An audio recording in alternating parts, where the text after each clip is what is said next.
17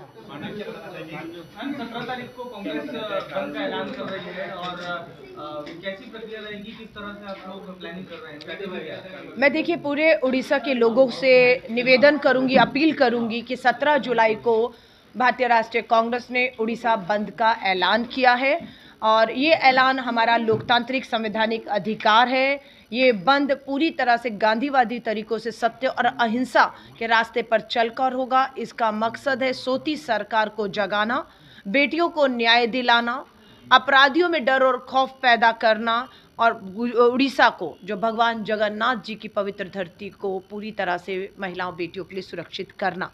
एक घटना होती है जिसमें बेटी अखिल भारतीय विद्यार्थी परिषद इसी बीजेपी आरएसएस के परिवार से जुड़ी हुई थी।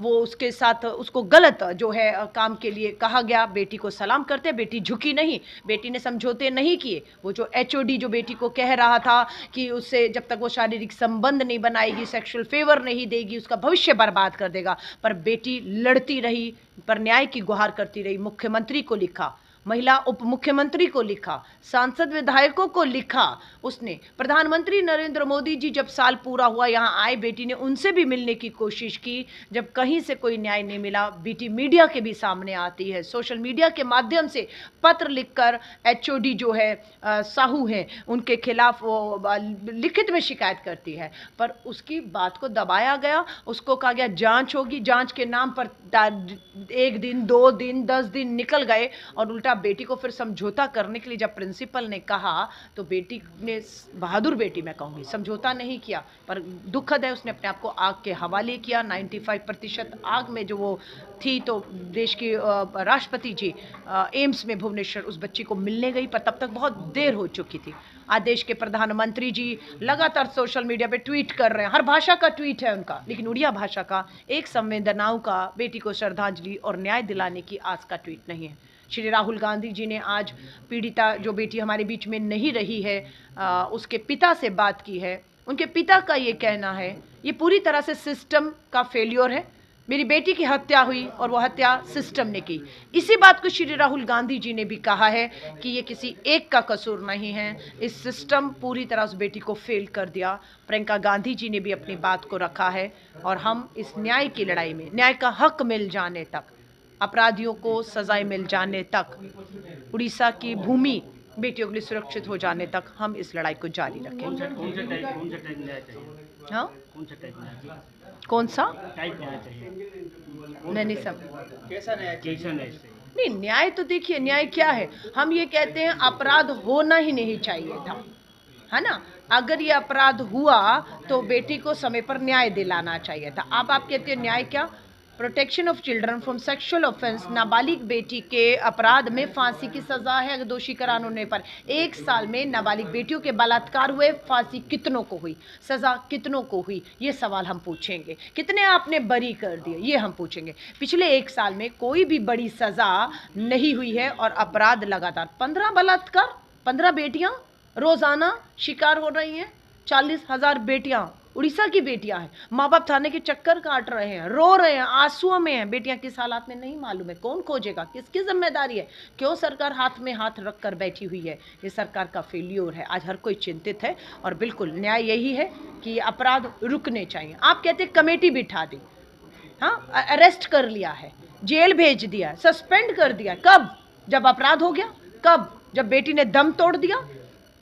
आप ऐसा क्या करें कि अपराध करने की हिम्मत ही ना हो। अगर कोई ऐसा अपराध करने की हिम्मत करता है तो सख्त से सख्त सजाएं हों, ये सरकार को सुनिश्चित करना है। लेकिन सरकार पूरी तरह से कंप्रोमाइज्ड है, समझौता किया हुआ है, घुटने अपराधियों के सामने भाजपा की इस डबल इंजन सरकार ने टिके हुए। बीजेपी का कहना है कि कांग्रेस का कोई अधिकार नहीं महिला के ऊपर बात करना, अगर उनका हिस्ट्री देखेंगे तो पन्ना कम पड़ेगा और वक्त नहीं मिलेगा।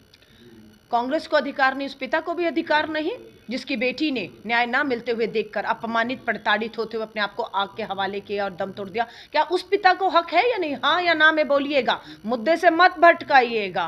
कांग्रेस की बात करेंगे तो निर्भया के बाद जस्टिस वर्मा आयोग का गठन किसने किया? सख्त से सख्त कानून आज है, कौन लाया? हम लाए। उस कानूनों को लागू करने की जिम्मेदारी आज भाजपा की डबल इंजन की सरकारों की है। उड़ीसा में लागू करिए उन कानूनों को, आप कानून को लागू नहीं कर रहे हैं, आप अपराधियों को बचा रहे हैं आज। और जहाँ जहाँ आप अपराधियों को बचाएंगे, जहाँ जहाँ बेटियों को न्याय नहीं देगा, वहाँ बिल्कुल राहुल गांधी जी हो, प्रियंका गांधी जी हो, कांग्रेस का एक एक कार्यकर्ता भाजपा की डबल इंजन की सरकार को कटघरे में खड़ा करेगा। न्याय कांग्रेस का मुंह आप बंद कर सकते हैं, संसद बंद कर सकते हैं, विधानसभाओं से हमारे विधायकों को सस्पेंड कर सकते हैं, लेकिन 40,000 बेटियों के माँ बाप अपनी बेटियों को खोज रहे हैं, उन्हें क्या कहेंगे? उन्हें भी बोलने का हक है या नहीं है? जिन बेटियों ने अभी एक समुद्र तट पर गोपालपुर में, हाँ, सामूहिक, अभी 1 महीना नहीं हुआ उस बच्ची का सामूहिक बलात्कार किया गया, क्या उसके माँ बाप को भी हक है? उस बेटी को तो हमारे बीच में हक है, या धर्मेंद्र प्रधान जी उसे भी हक नहीं है? 19 जून को जो आपके वो समुद्री इलाके में बेटी के साथ हुआ था सामूहिक बलात्कार गोपालपुर वाली, 19 जून को किया, और फिर विद इन अ मंथ इसको लेकर हमें फिर बात करना पड़ रहा है।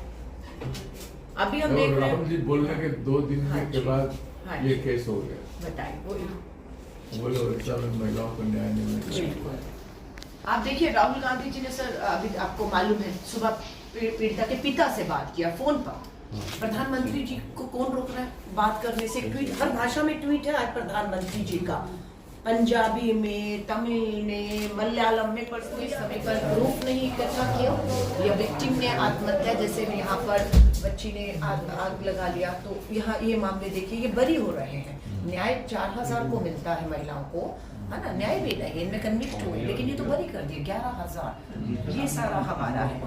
ये देखिए, दूसरा आपको मैं दिखा रही हूँ, सख्त कानून है। निर्भया के बाद जस्टिस वर्मा आयोग की रिपोर्ट में हमने सख्त कानून बनाए, इम्प्लीमेंट नहीं कर रहे आप। सर, कानून के बावजूद बढ़ रहे हैं रेप, और उड़ीसा सबसे ज्यादा नंबर 1 साबित इतना बढ़ गया है।